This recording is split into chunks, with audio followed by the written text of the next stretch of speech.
malalaki yan ay galing na sa ibang bansa, imported na. At the same time, yan yung way na lalaki kung paano manligaw. Binibigyan niya ng pagkain yung pihan, yung babae. Basta tinanggap niya yan, pwede sila mag-date. Pero pag hindi, busted.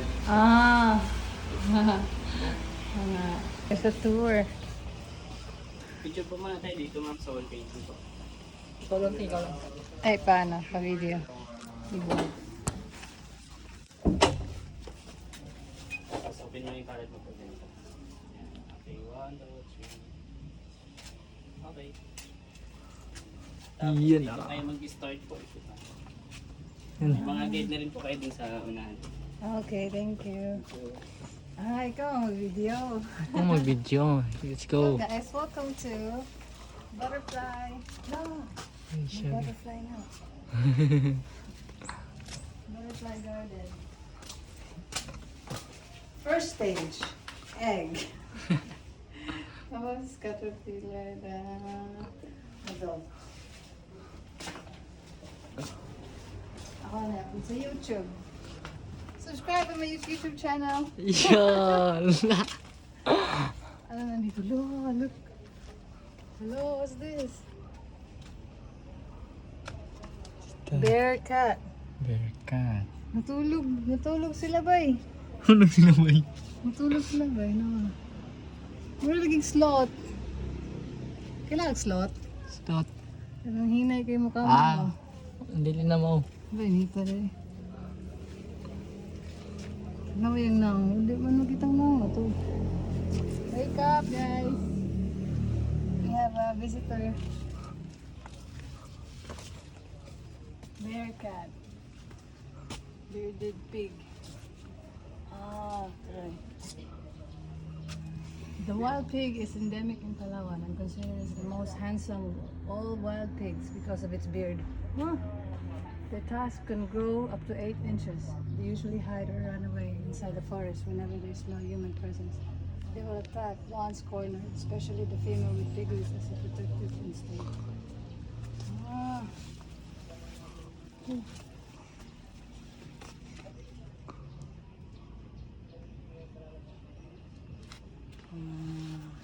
Butterfly bay! Hindi ba eh? Uli!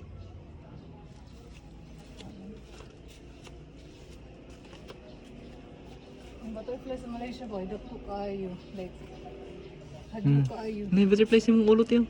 Hello, wala ko na picture sayang. Sorry. Uyang. Pero na video kay Lak.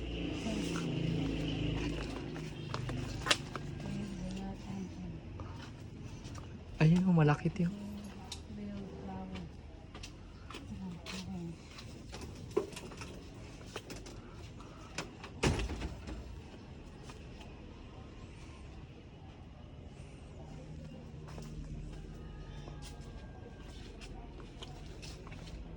Hala, no.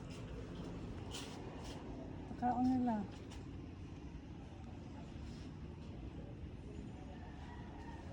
Ariyo, picture.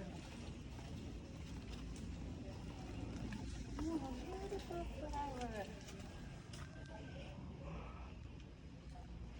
Hindi turista kayo na.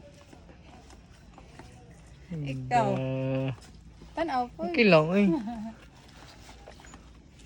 Pink powder. Nakahiya. Touch me. I'm not sorry.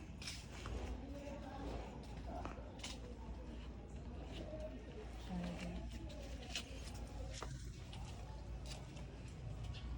No.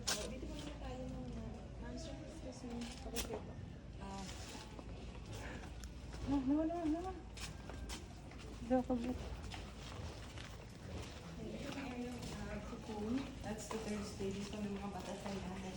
So that's where you end the light then. Hatching time is every morning. That's why po, best seeing sa mga butterfly, morning, tanghali, also with a good sunlight. So different color and sizes. That means po, when they come out, iba't ibang species or variety din. Totoo yan sila, te? Yes, Really really. alive. Stay. This one, no? Okay, so dito naman we have some leaf insect. Basta ng mga dahon lang, that they are an insect. So this one, Wala, look. Oh. So, mukha silang mga dahon, but sila pa yung insect. Tinawag silang leaf insect. Ito naman, pwede siyang hawakan. Stick insect ang tawag sila. Lah, astig. That's female. Yung mga lalaki ho ganito. Look. Skin nila parang nice. Look. Doon pa tayo. Diba? Scorpions. That's the baby po ng mga scorpion natin. Ito yung mama. Lahat po sila ay mga babies naman. Pwede rin po silang hawakan if you want. Though may venom sila, but the venom po is a less venom ng... Or less venom lang. Sige daw. But they still sting po pag nasaktan or namalay tayo ng hawak. Kasi kung i-try. So, I tried Ah, before, pero ganun dito pinapahawakan na. hindi ma'am, mali po. Really? Kasi pag dito kasi pahawakan ma'am, ma-irritate to, tutusulin ka. And these are millipedes. Hindi nila fertilizer, pero do not touch. Kasi when you hurt them, may nilalabas sila ng mabahong amoy. So, mabaho po yun at pag tumama sa mga balat natin, may mas irritation. Ito yung medyo ano siya, pero almost similar lang din. Pero mas ahead to siya compare doon. So, hinihiwalay lang natin. Pag nagugutom sila, even though yung mga babies kinakain nila. Oh, I'll give it 2 minutes po mag-roam around and akit tayo ng tribal village after that. okay. Ikaw, di ka gusto? Hindi ako. Picture? Hindi ko. Really? This one here.